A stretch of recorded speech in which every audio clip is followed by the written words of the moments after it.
Yeah, I'm actually Rock Band right now. Hey, how are you, Ben? Got our first post-COVID gig in a couple of weeks, December 17th. Cool. Yep, I play rhythm guitar and I'm also eye candy for the band. There you go. It's a very ugly band, so unfortunately, There you go. that burden falls on my shoulders. That's awesome. Very cool.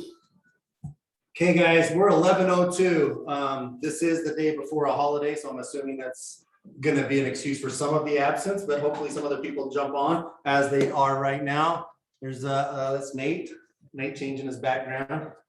Oh, he's showing his picture. What is that? Stadium. I don't know what the hell that is. Camera just I don't know. Maybe he dropped his phone. Hey, Kathy, how are you? Cassandra, Sydney. Okay, we're gonna get started. I'm gonna have Debbie come up and introduce Martin. I'm just meeting him. We're getting to know each other a little bit before we started the class. So Debbie's gonna come and introduce him, and we're gonna rip into it. Come on up, going to lower the camera. Let me bring up the steps too.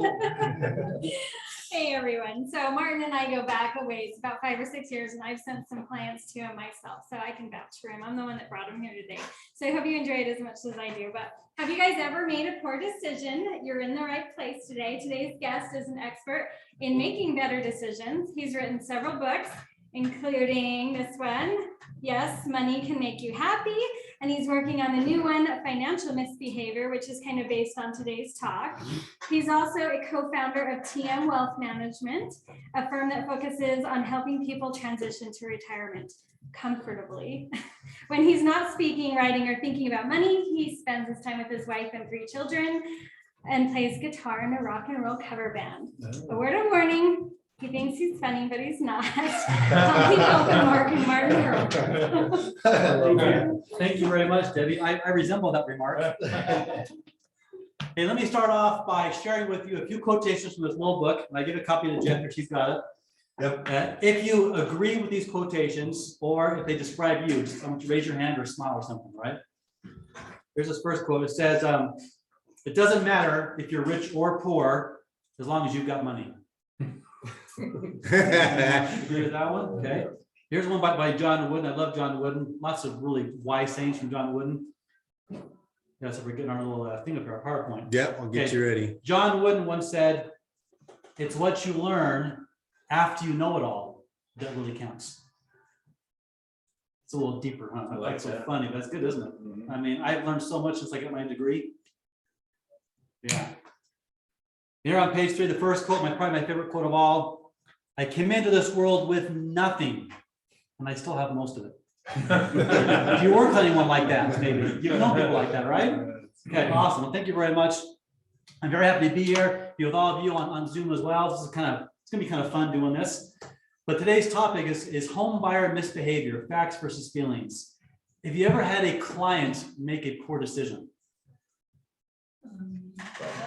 Yeah, right now, yeah, all the time. Like yesterday. You should word it. Have you ever had a client? No. Never make a good decision.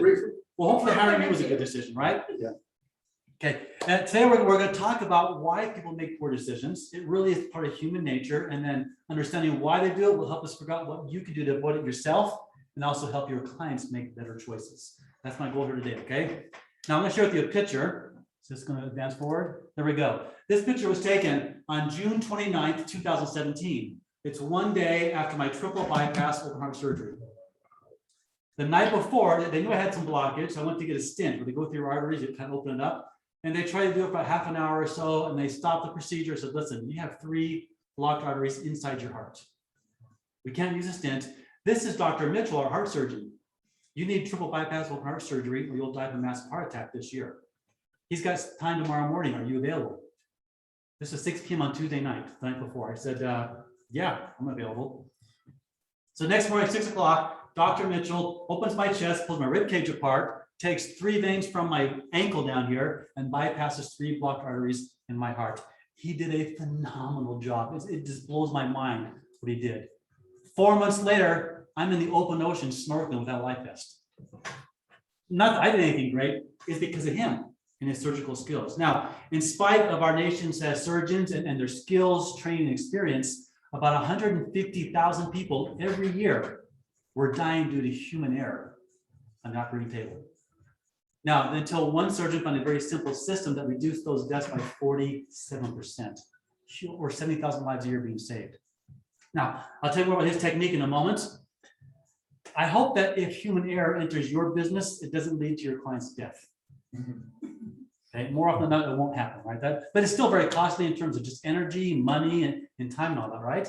Okay, well, 30 years ago, oh, I'm gonna fast forward to the next slide here, get rid of that one. Okay, just a link, there we go. Okay. Sorry, I just got the wrong view on Zoom for some reason. I'm trying to figure it out. while you're Not a talking. problem. That's not the right slide though, right? No, that we're Oh, right, yeah, yeah. fine, yeah. So I don't disturb my open chest for too long. Okay. And I do have a really cool scar. I really do.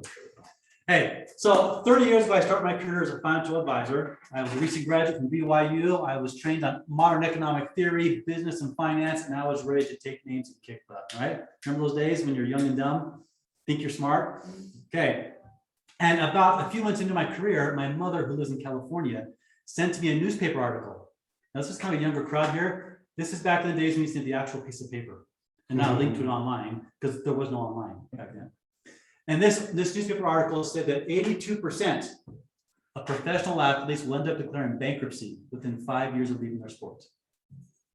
They go from millions, often tens of millions of dollars to bankruptcy. Can we define bankruptcy? Does that mean you have nothing? No, in bankruptcy, getting to nothing is an improvement, right? You're way below nothing. You're deeply, deeply in debt. 82% bankrupt. Now this blew me away because it went against everything I was taught in my economics classes. In fact, you got that fill in the blank outline? You should have one. There's some right there for you. Okay? Yeah, this is the first fill in the blank. Here's what I learned. You see, modern economic theory is based upon a fallacy. It's based upon the existence of a mythical creature I call Homo economicus. Now, let me give you a definition here, and then we'll kind of talk about it a little bit. Homo economicus is the ideal human who makes utility maximizing rational decisions every time. So, in other words, for modern economic, sorry, easy for me to say, for modern economic theory to work properly, you and I can never make a mistake. Is that very realistic, Debbie? Nope. Okay, we're just talking right now about people making bad choices, right? It happens all the time. And so when I learned this, and it's basically based upon a fallacy, it kind of opened up my mind. Okay, well, what's the truth? And I started to search for the truth. What are some real answers? And I came across behavioral finance, which is your next fill in the blank. Behavioral finance is based on how people actually behave. I'm reading a little quote here that I really like this. It says behavioral finance focuses not on theory, but on how people actually behave in real world financial situations.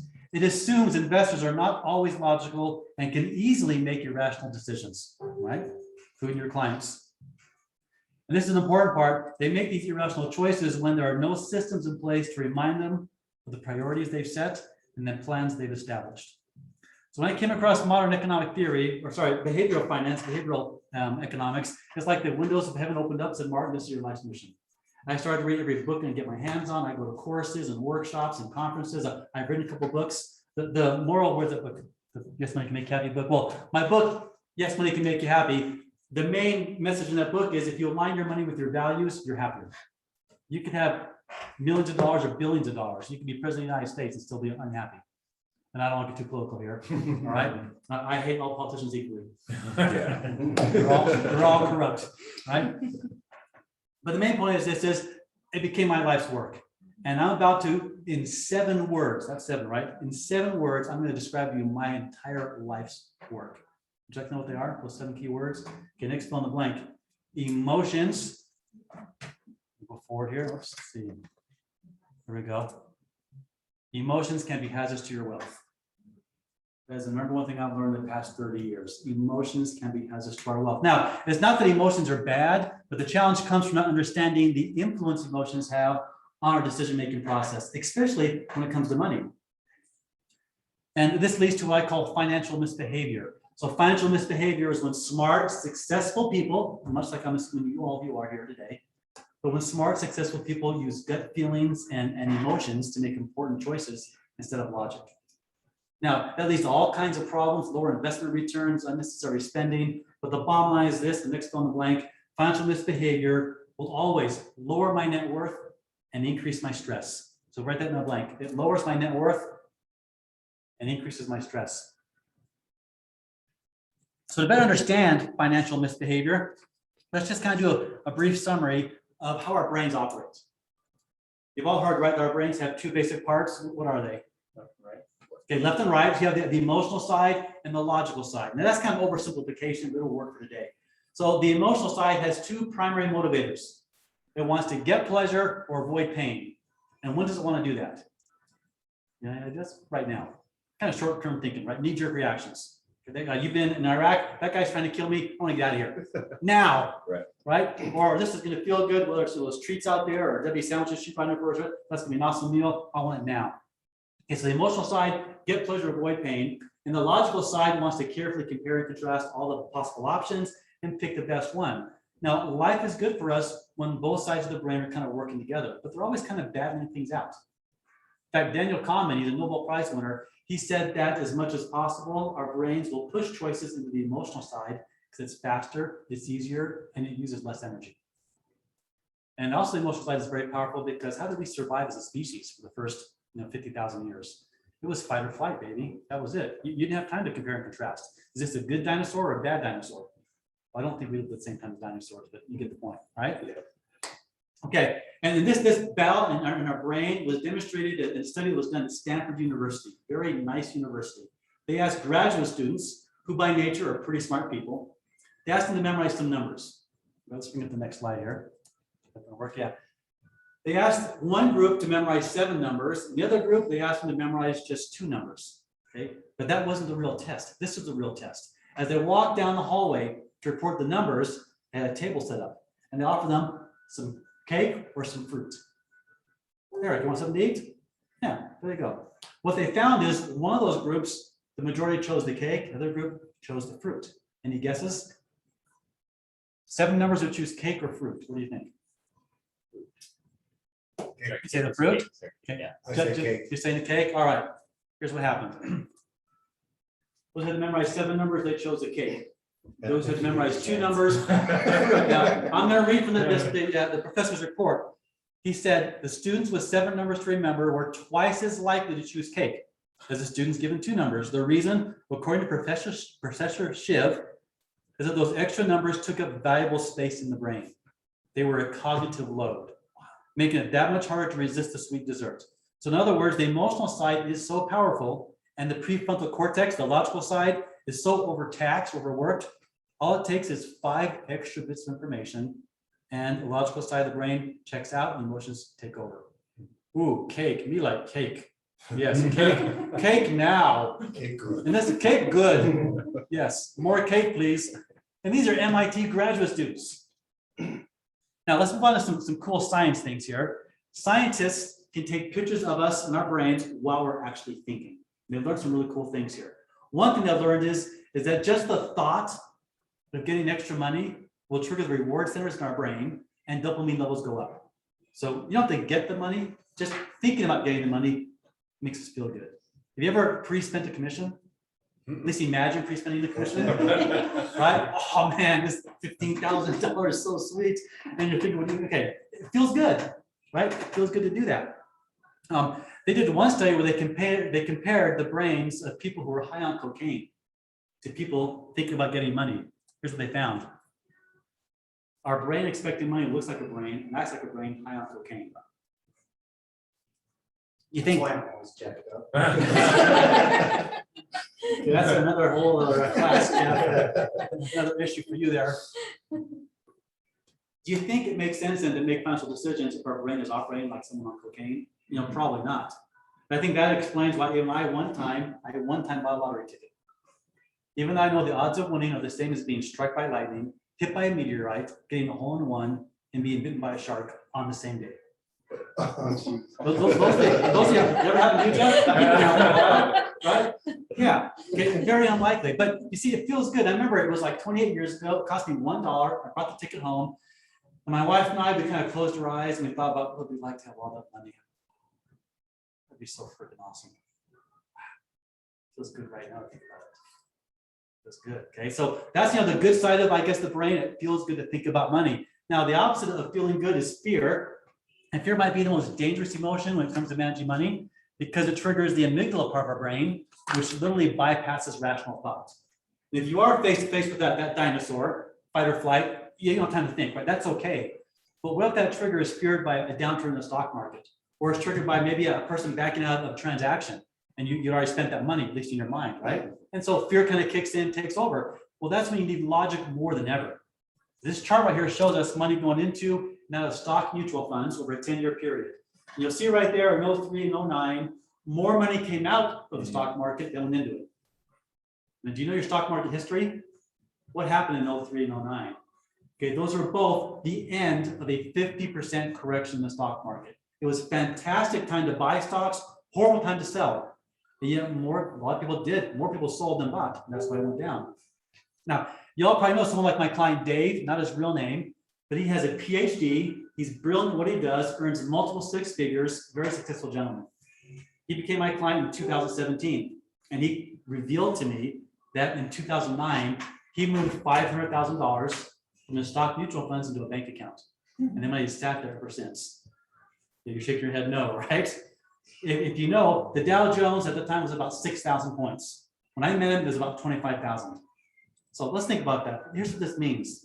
If he had left the money where it was at, his $500,000 would have been worth about $2 million. Remember, PhD, high income, very successful, smart guy. But an emotional reaction to the stock market cost him about $1.5 million of growth. Not in theory, but in real life. So now feeling good, dopamine, that's really powerful. Fear is very powerful, but most of the mind tricks we play in ourselves are a lot more subtle than that. We'll make this slide here to advance here. The arrow. Okay, the arrow down here. Okay, got it. Awesome. Okay, we're good. We're good. Should work. Okay, Whoops. that's fine. No, Where you want it? that right there. You ruined my surprise, Jeff. That's okay. Nobody saw it. Nobody saw it. I'll adjust. Most of the mind tricks we play on ourselves are a lot more subtle. I'll give you two examples. One is called hindsight bias. So hindsight bias is when you make a decision and it leads to a good outcome, you look back and go, Martin, way to go. Awesome, right? You take too much credit for what turned out to be a good thing. Now, of course, you obviously had something to do with it, right? I don't want to rob you of that, but we tend to give ourselves more credit than we deserve. If we have a bad outcome based on a decision we make, we oftentimes will look for reasons or excuses. And so this creates a gap between what actually happened and what we thought happened. And so going forward, it's hard to learn from both successes and failures if we're kind of fooling ourselves. Like it says, either too much credit or looking for excuses. Now, why do we do that? Because it feels good, right? Again, emotions keep adding to our wealth. Another mind trick is called anchoring. Anchoring is when you place too much weight or information on one bit of information, or too much emphasis on one bit of information, even if it's no longer relevant. Another client of mine named Bob, not his real name, hindsight bias and anchoring cost him $800,000. Okay, pretty big mistake. He's a very successful businessman. A friend of his started a new company, and he invested $100,000 in that company at $1 per share. Now, the company went very, very well. It went public. The share price rose to $10. You got any math wizards here? $100,000, tenfold increase. What's it worth now?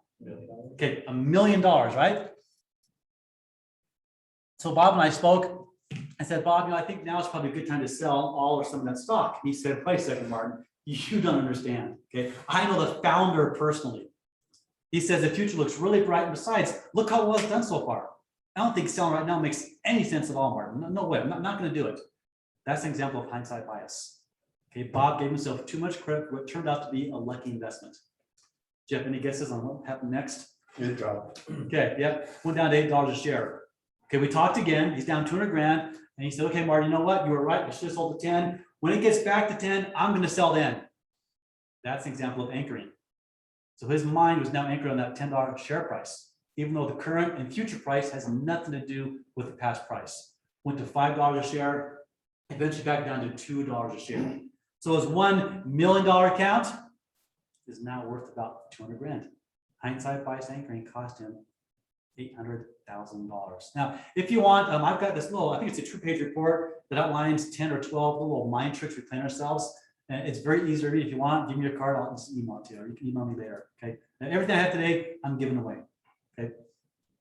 So I want to right now talk about some things outside of our own brains, okay? Some outside influences that can increase the impact of financial misbehavior in your lives and those of your clients.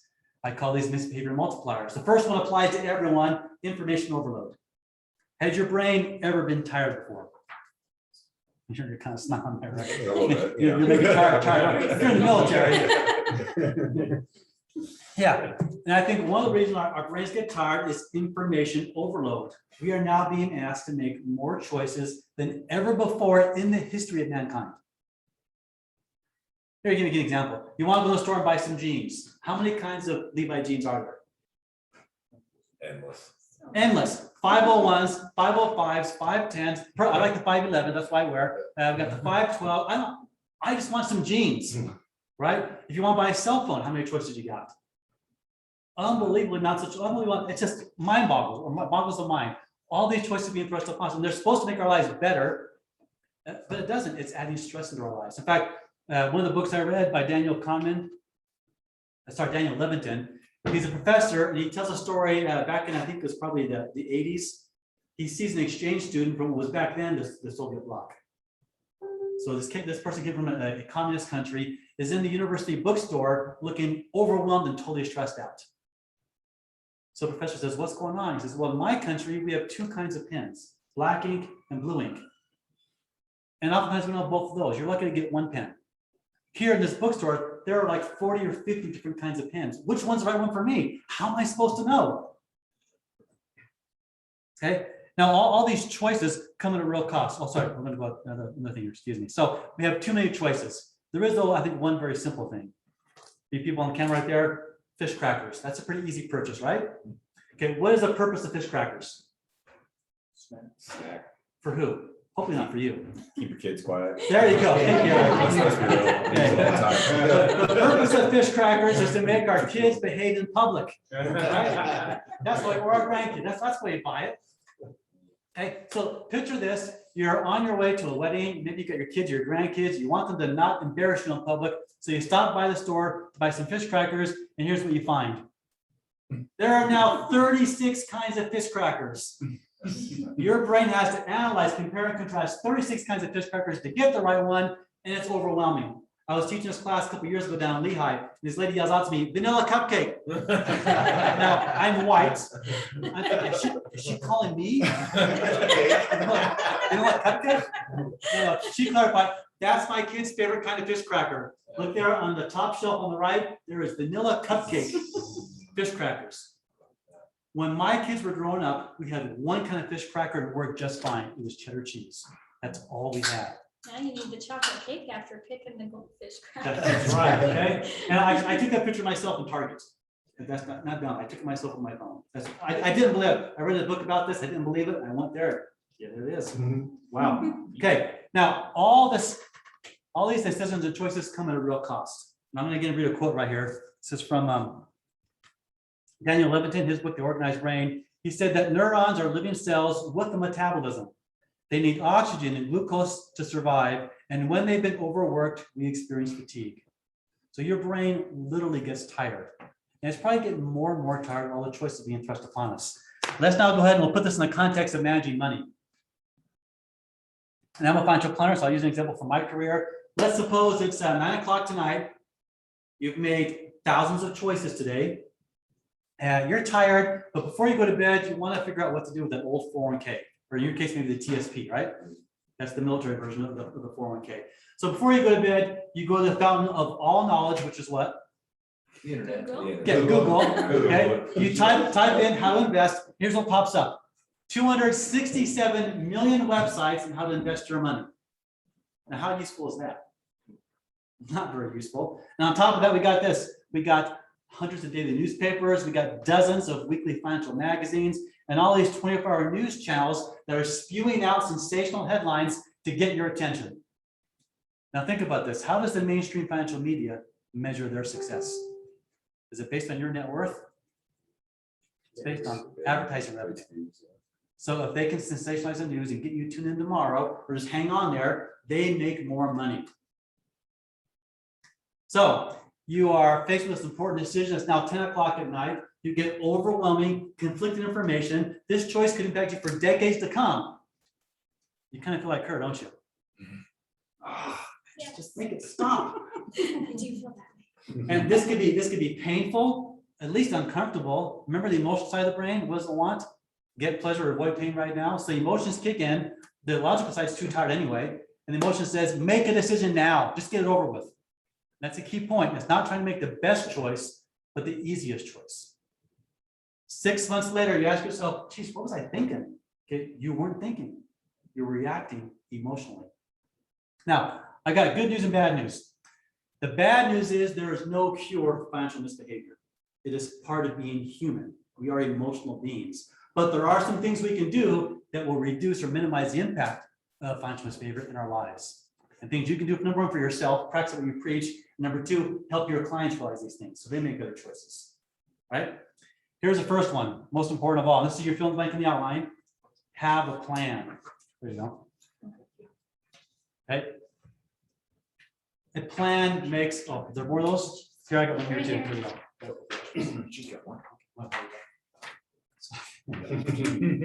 We should. We did not plan that very well, did we? Having a plan makes everything better. HBSC Bank did a study about 10 years ago now. They asked 17,000 people, what do you associate with retirement? Then they put these people in two groups, people with a plan and people without a plan. Now, those who had a plan, they won in 3 categories. They had a higher sense of freedom, happiness, and hope. That's awesome. They felt better. Now, to give them credit, the non-planners also won in 3 categories. So, good for them. A higher sense of financial hardship, loneliness, and fear. So having a plan makes people feel better. And if you don't, you feel a lot worse, but it's a lot more than that. What they found out in the end, people with a plan had a net worth 552% higher. All else being equal, same job, same income, same opportunities. If you have a plan, refer back to it often, you will make better choices. Financial misbehavior will not be nearly as strong in your life because the plan will get you, kind of rein you back in, get you back on track. So I'll give you an example of a plan. This is software that I use. It's called Money Guide Pro. I think it's the #1 software for financial planners. This is actually a free version that you can all have. You don't think to ask me for, I'll just give it to you. Okay, use it whenever you want. I'm going to show you how to power a plan. Here's someone who is 40 years old. In the upper left here corner, I usually like to point to things, but it's hard to do online and both. Look, in the upper left-hand corner, there's a 40-year-old male making $120,000 a year. On the right, his wife is 39 years old. She stays at home. Look in the middle right there, it says your retirement savings. He has $85,000 in his 401k. He's currently saving $10,000 per year. That's his contribution and the company match. So that's kind of a snapshot. And asks when you log in, that's for your date of birth. You have to give me date of birth because it use that in calculation. So here's the basic information. We plug it in, go to the next slide, hit enter, and he has a 36% chance of making it. Do you like them odds? Not very good odds, right? Okay, so what's this person going to do? Here's where you can help them out, Eric, by using a plan with this free software. But I've looked at a lot of free software. This is, I think, the best free software out there. It's so customizable. Say the name of it again. Money Guide Pro. But you have to get through another financial advisor. Someone has a license. I have a license. But you can get the free version from me, just ask for it. You guys on Zoom, I'll get you his contact Yeah, information. it's said towards the end here. It's on, it's my website. It's right there on the homepage. Okay, so it's very easy to get. So how can we help this guy out? Well, let's look, another option. We're gonna go back here to this homepage, and maybe hard to see, but look where it says, I'm gonna point right here, add retirement income. I guess I'll move the mouse here as well so you guys see it. Right there, add retirement income. Suppose you tell that client of yours, what if you move to a new house and rent out your current house? And I'm just making these numbers up here, but we'll assume right there that when he retires in about 20, 25 years, that house would pay him a net $18,000 a year. Could be more than that. Well, you can make up the numbers, right? You put it yourself. So there's the assumption right there. 1 rental property. How's he doing now? Let's go look at the next slide. He's gone from 38% to 48% chance of making it. All right, that's not bad. It's better. Let's have some more conversation with him. What if, Eric, you're my client. What if we could do this? Let's just buy 1 rental property every 5 years. This is Eric, that's Tori. Oh, sorry, Eric, I'm sorry, and Tori, okay. Kept calling Eric. I didn't know if we're using real Inter- names. I thought maybe it was my alias. You got introduced at the same time. I'm MI. Protecting the innocent. Oh, yeah.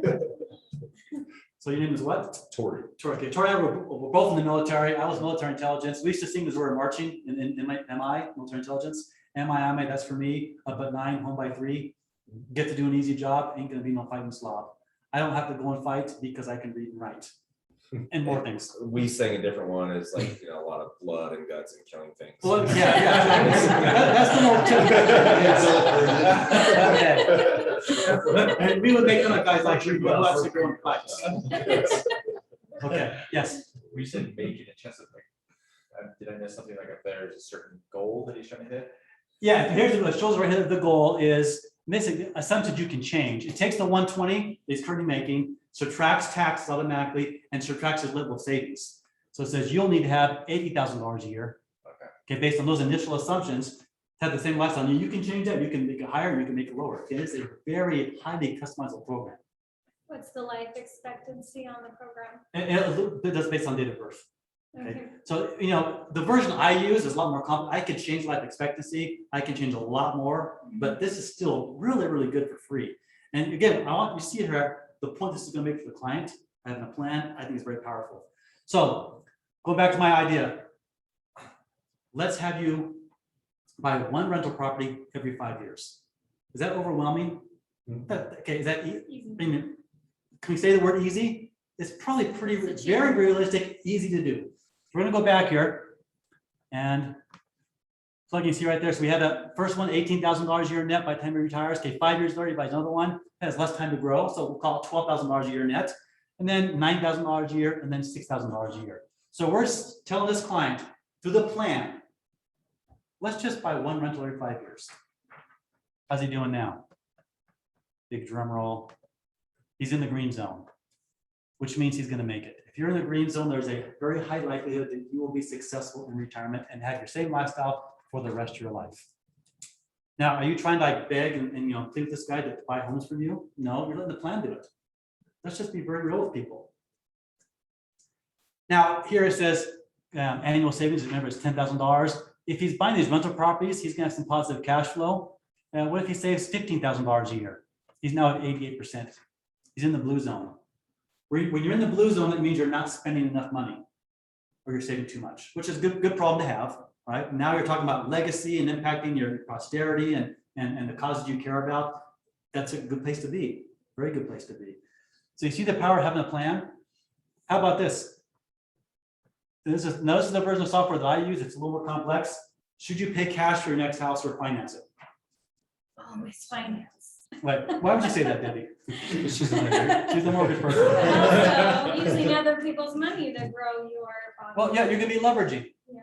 So this is real numbers from someone I work with currently. He has $2 million in retirement savings. So he's doing a little above average there, which is awesome. He has a rental property that pays him net $36,000 a year. And he has $500,000 in the bank because he sold a house. So he's currently renting. So that's basically the equity from his house. He said, Martin, should I sell my rental property and take my money in the bank and just pay cash for the next house? He's probably gonna buy about $1 million house. I said, you know what? Let's go with the plan. Have the plan tell us. I'm not gonna show you all the details on this, but I could. Show this right here. If he keeps the house, the rental property, and he finances and puts the, oops, there we go.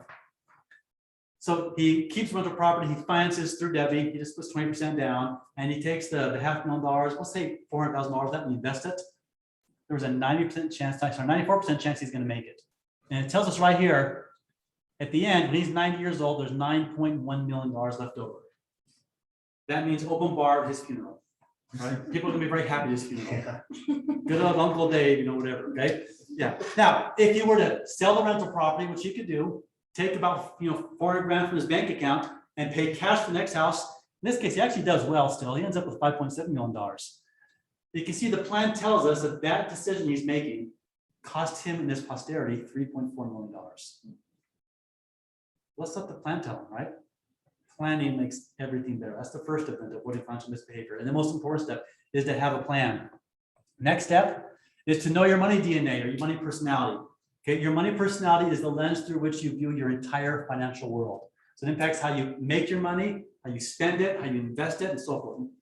So here's an analogy I like to use. Imagine you are going down the freeway at 75 miles an hour. You're very comfortable at that speed. And this happens. Someone goes whizzing by you at 95 miles an hour. What do you think of that person?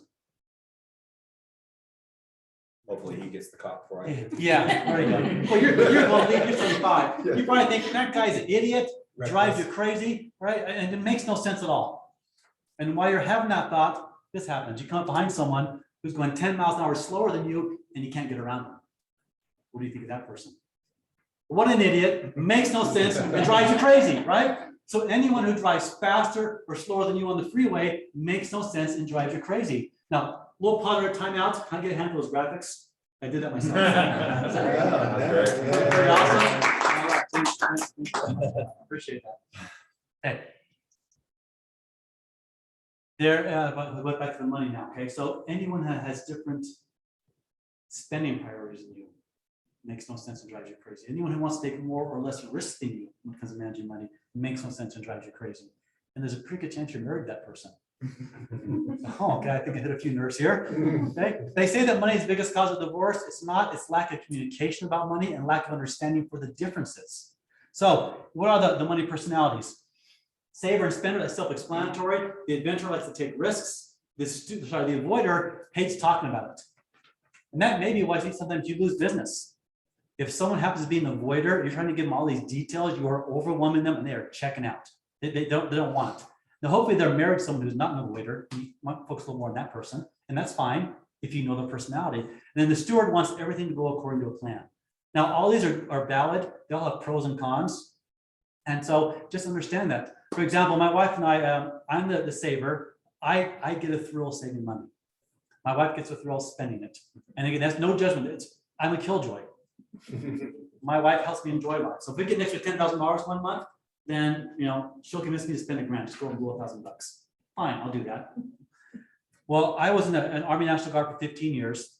I just finished school, and we had one child, 1 year old, and we're living on about $1,000 a month. The Army sent me down to Fort Huachuca, Arizona for 6 months of training as a brand new second lieutenant. I got paid $2,500 a month. I went from $1,000 to $2,000 a month. All my financial problems were solved, right? No. The answer is no. Okay. No. A week or two later, my wife blows up at me and says, Martin, I'm sick and tired of acting like a beggar in my own household.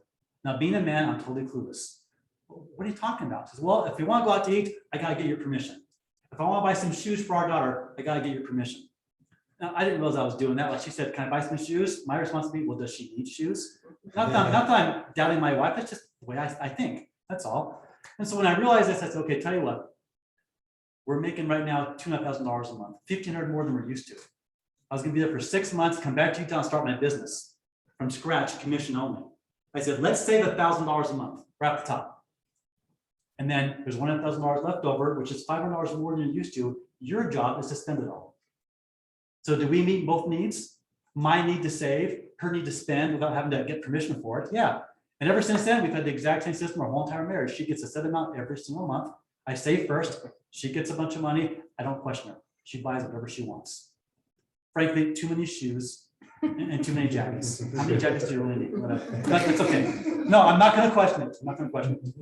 Now, if you want to get the money personality, it's on my website, tailsretirement.com. It's free. You enter 20 questions, and we actually do this manually. And so you probably get the email back a day or two later. Depending on what my secretary gets to, all right? Okay, next thing you want to do is get an outside opinion. This is where you guys come in. Here's someone climbing Mount Everest. How would you define a successful summit to Mount Everest? You get reaching the top, Eric? Okay. Living. Okay. I like that even a little better, Jeff said that. Okay. Eric said reach the top. Jeff said living. The goal of climbing Mount Everest should be, yes, to get to the top, or at least near the top, and then return home safely. The goal is not to get to the top and be stuck there, right? Did you know that more deaths and more accidents happen on the way down than the way up? About 72% happen on the way down. So the descent is more dangerous than the climb. Now, when people climb Mount Everest, they always use Sherpas. Why do they use Sherpas? Yeah, they're experts. They're a guide. Have they been there before to the top and back with many, many people? Absolutely. And think about this, that's where emotion is going to come in. If you're climbing Mount Everest, you've probably spent $100,000 in that expedition. It's not cheap. You've also probably spent minimum 10 years, if not longer, climbing other mountains, building up to that one. This is your life's dream. So picture this, you're at the final little base camp before the last little bit for the summit. Now, for whatever reason, your supplies are dwindling, they're lower than they should be. Bad weather's coming in. And what's your Sherpa going to tell you, Jeff? Don't do it. I'm sorry, we got this far, but if you go up there, you will probably die. You're not going to make it home. Now, what's your reaction going to be, Jeff? Because you're a tough guy with no shoes. Not giving up. Yeah. I spent $100,000. Are you freaking kidding me? 10 years of my life, I can see the top. I'm going to go for it.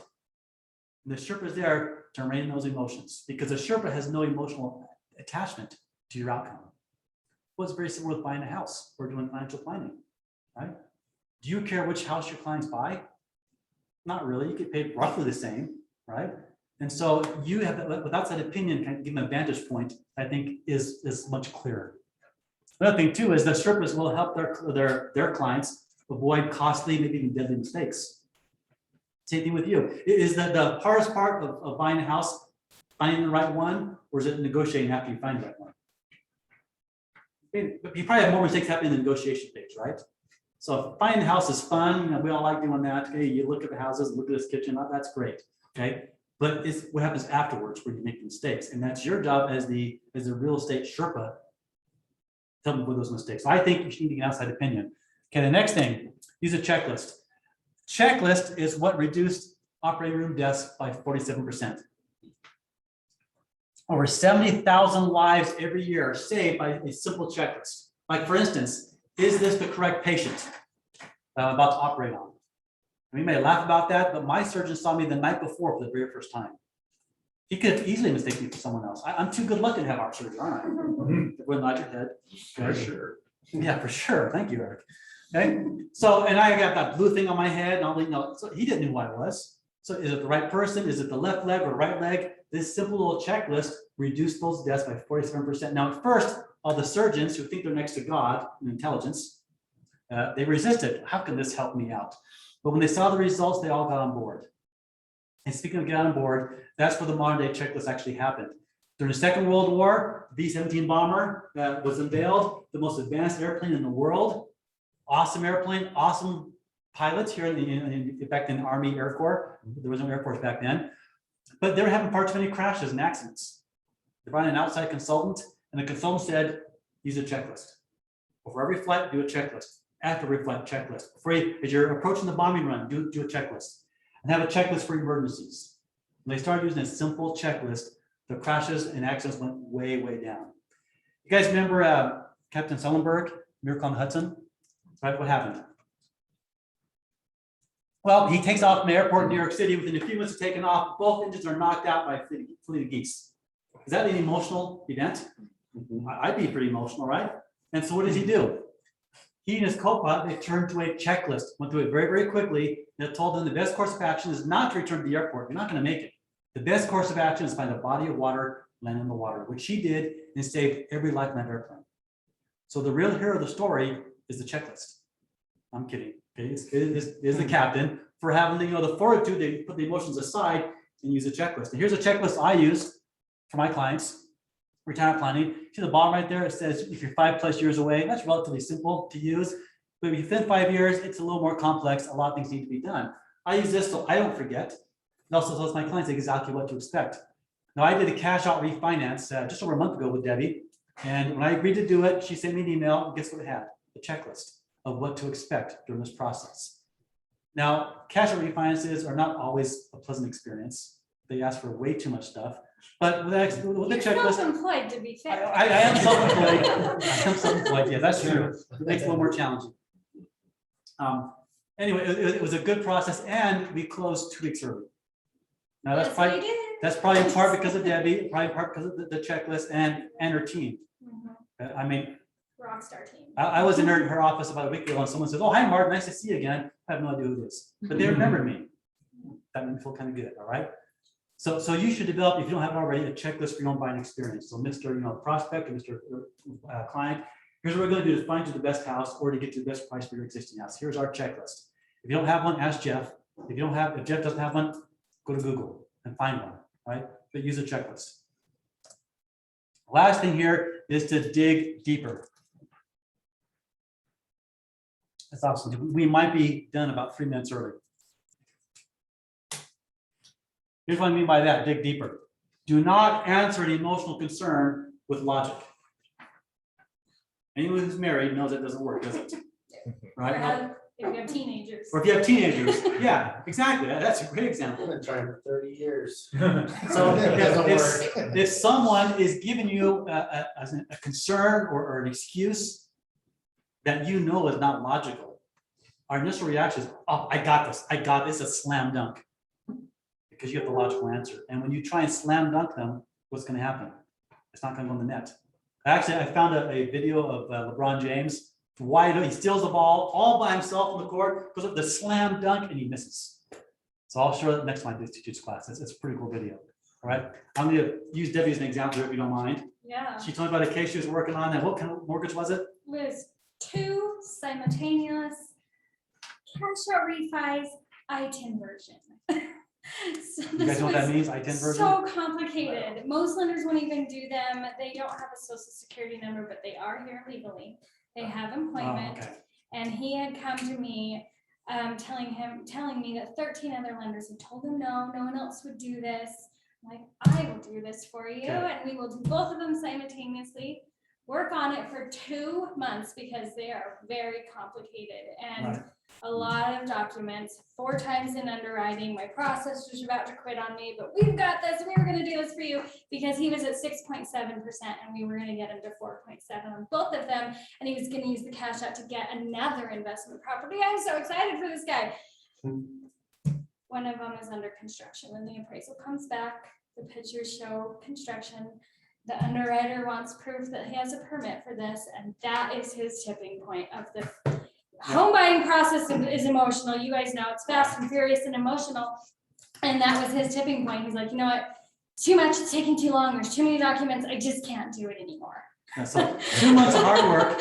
If the guy does this right, how much difference will it make in his life? We're probably talking hundreds of thousands of dollars to the good for him. In 2 months, we just need one thing. Can we get a copy of your building permit?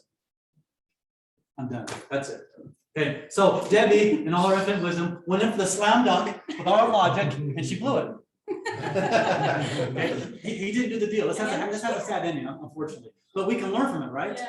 So when I say, I mean, I dig wasn't deeper, upset with him or anything. Oh, I yeah, just right. did the logical thing and laid out, well, we can save you 2%. We are this close. This is the only thing I need. I understand it's been longer than normal, but we're here for you and we've committed and we will see this through. And this is the only thing we need Okay. to save you. So I did do the logical answer. So here's what I would say, the dig deeper means this. Jeff, can you tell me more? Just dig Yeah. deeper. Uh-huh. Anything else? If it is an emotional response, but doesn't make sense, know that person right now is operating out of the emotional side of their brain. It is not logical, and you cannot answer an emotional concern with logic. You should have given him a hug. Well, No, yeah. he quit on me over text. He broke up with me over text. Yeah. Yeah, I know I had the exact same thing happen this year with some people, and she was so emotionally upset at the seller because the seller wasn't giving in just a slight little bit. And she was screaming and yelling and crying. And it was so unlogical, the whole thing. And this house was such a great deal for them. Literally, we were this close to them backing out. And, but I did exactly what you said, keep going, keep telling me how you feel, you know, Good. instead of just Awesome. telling, because I wanted to say, oh my gosh, you're blitzing your check over nothing. I know, because I just wanted it to happen for them. I was willing to put in whatever money I needed to, but that wasn't what it was. It was all Which is emotion. emotions, right? Yeah. Now, see, we don't know if the issue that's driving this emotional choice might be because they're trying to buy some fish crackers. And it could be the fish crackers that push them over the edge, or trying to buy the right jeans or cell phone. So it could be something completely unrelated. You know, maybe having marriage problems, or a troubled teenager, or stress at work. We don't know what it is. And they're saying, you know, I'm just done. That's not one thing. Remember at the beginning that study at Stanford, 5 extra numbers, people go from fruit to cake. MIT graduate students make a bad choice, just so 5 extra numbers, imagine life, way, way more than that. Okay, so let me ask you this. Let's suppose that someone does not do what I just taught you here today. They don't have a plan. They don't know their money personality. In other words, what drives them, financially speaking. They don't use a checklist, no outside experts like you. Okay, they don't do these things here. There's a far higher chance they'll run out of money. So what do you do when you run out of money in retirement? You're 81 years old and the money's gone. What do you do? Reverse mortgage. You could do reverse mortgage, good, okay? Hi, welcome to Walmart. Hope that you had enough But, kids. and yeah. one will take you in. Well, Bloomberg Magazine had an article about 5 or 6 years ago. Instead of playing golf, the elderly are now robbing banks. Robbing banks. Now, it says right here that it gives 2 reasons. One is loneliness. Now, Jeff, I hope if you get lonely at age 80, you don't turn robbing banks. Okay, join a bridge club, play pickleball, something, right? But not rob banks. But if you do, I always wanted it. We'll talk later. I think you want him on your team. Yes. I think the second reason there, it says poverty. People are getting to their 80s and either they run out of money or because of inflation, their purchasing power is now cut in half. And their spouse is in pain, they can't afford the medication, they don't know what to do. I read one study that said that geriatric crime in Los Angeles County increased 400% in 1 decade. That's not crime committed by or against the elderly, but by the elderly. Literally, Bloomberg backs up literally robbing banks. Now, when do you need to plan to not run out of money at age 80? Is it when you're 80 and there's no money left? No, it's Today. it's today, yeah. But the best time, Jeff, is 20 years ago, but the next best time is right now. Sit down with your real estate agent or financial advisor, have a plan, know your money DNA, do these things, and there's a far less likely chance that you're gonna run out of money. In fact, according to HPSC Bank, you'll have a net worth 5.5 times higher just by applying these principles here. So how do you get this stuff I've been telling you about? I'm kind of in transition right now in my business. I have a website, tellsretirement.com. The money personality is on the homepage. Go right there, answer the questions. I have a short little 10-minute video on how to use that software, and a link to the software is on the homepage. It's all right there. You just give it away. I want to warn you, okay, this is not my main website right now. It's being changed. So it's going to look a lot prettier in about 3 or 4 weeks. I'm currently merging my company, another one. And I'm going to change the name to achievemoreretirement.com. But I'll have both URLs up there. On this little fill in the blank, it has my email address, it's martin@achievemoreretirement. That will be live next week. So I'm literally in the middle of changing right now, just so you know, okay? And I guess I can give Jeff my real email when it comes out. He can send it to everyone, okay? So I encourage you to go to the website. There's also the website. I have on the resources page. I think it's 7 or 8 pages long. It's an article I wrote called Emotions Can't Be Hedged, True Wealth. It reviews all these things here, has some more things. My TEDx talk is on the homepage. I encourage you to have your clients or prospects watch the TEDx talk and have a discussion. So, they'll tell you that they'll probably say it's a good TEDx talk. I like the fish cracker story. You can maybe give them fish crackers as a gift, right? Tie that lesson into them. Say, I've taken one thing off your plate, Jeff. I got you some fish crackers. So you connect with clients a little better there. So use it and have a discussion, all right? If you do your job right, how does it impact your clients? Imagine you help your clients have that plan, right? Use the outside opinion. Know the money DNA. If we do these things right, their net worth apparently will be higher. They'll be more successful. They're going to have more money. And that's nice, right? But is it just about the money? I believe that if I do my job right, it will lead to stronger marriages. It will lead to less stress in their lives, happier children, more dreams fulfilled. I really believe that. I believe that when I do my job right, the same thing for all of you, do your job right, and whatever is in your world will be better off, right? I can't save everyone in Africa or Asia. I used to worry about that. I don't anymore. I've determined I'm going to do the best I can in the world around me. Whether it's presenting to you, work with my clients, talking to cashier at Walmart. I always call them by name. How you doing? Almost off your shift? And you can see their eyes kind of, their eyes light up there. Treat people like that. If we do the things we taught here today, there's a very good chance you will not be like Jackie Mason, who once said, I have enough money to last the rest of my life, unless I have to buy something. If you can separate emotions and logic when it comes to making financial decisions, you will be on your pathway to a happier, more productive, and less stressful life. Thank you so much for having me here today. Remember, it's your money, it's your future. Take charge. Thank you.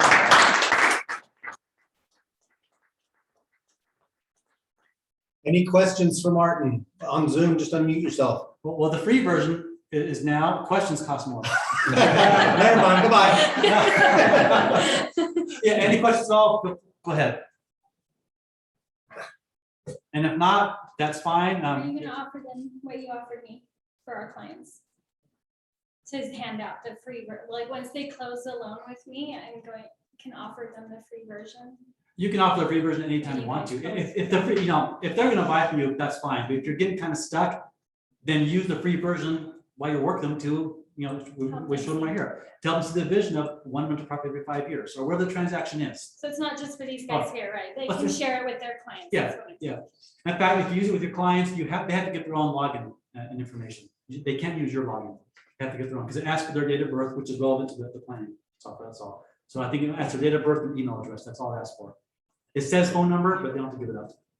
So I encourage your clients to do that. Now, again, if they're working with you, no problems, you can give it to them later if you want to.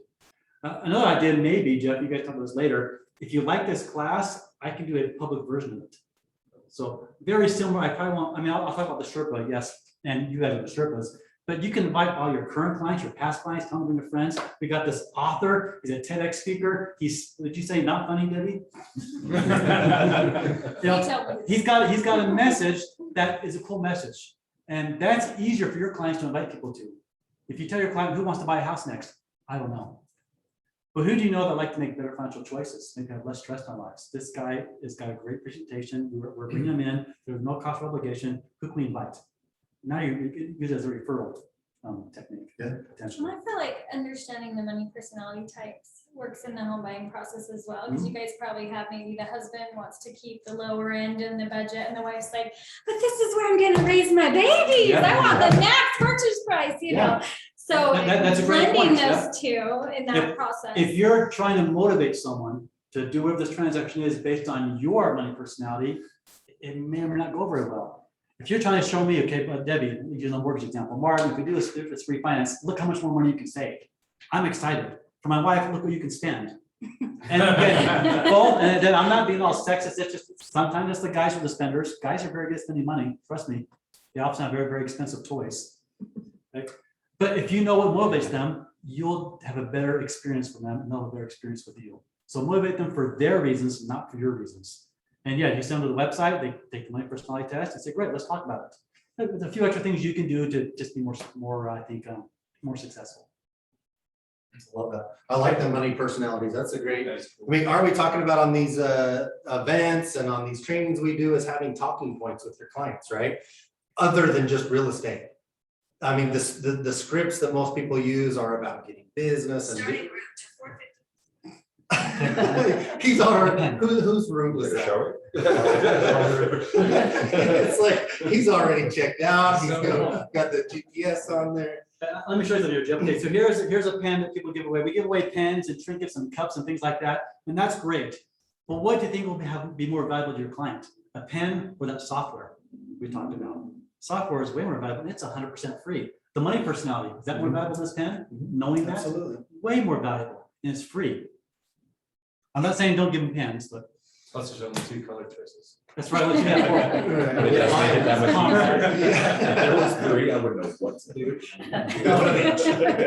When I was 18 years old, I went to high school in England for 3 years. And when I was 18, I went to the Soviet Union. This is in '84, so it's still communist.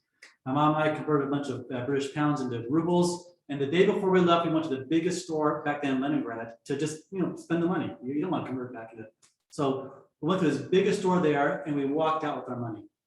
There was literally nothing there we wanted to buy. And we're trying to buy, gifts, trinkets, whatever, souvenirs. And we didn't know, we'll just keep our money. It was such poor quality, the stuff there. Interesting. Yeah. I heard a quote a week ago that's really stuck with me. What's that? I haven't been brave enough to share it with my wife yet. Maybe you'll know who's Do you want me said to it. bring it up? Yeah, maybe you'll Get an outside expert, right? Yeah. Outside expert. It's never sacrifice what you want most for what you want now. That's a great quote. Yep. Love that. And the plan will help demonstrate that, right? So you're not the bad person. Yeah. You're here, the plan said you gotta do this. Instant gratification's a killer. Mhm. Hey, guys, I recorded this. I'm gonna put it up in our Facebook group. I suggest you listen to it again and actually take some notes on these quotes. You dropped a lot of little quotes and bombs there that are repeatable and quotable and shareable to open a dialogue with your clients, to give them value, right? To Real guide them value. towards resources. And so open the conversation and then maybe guide them to the resources. And I appreciate, Awesome. this was awesome. Yeah,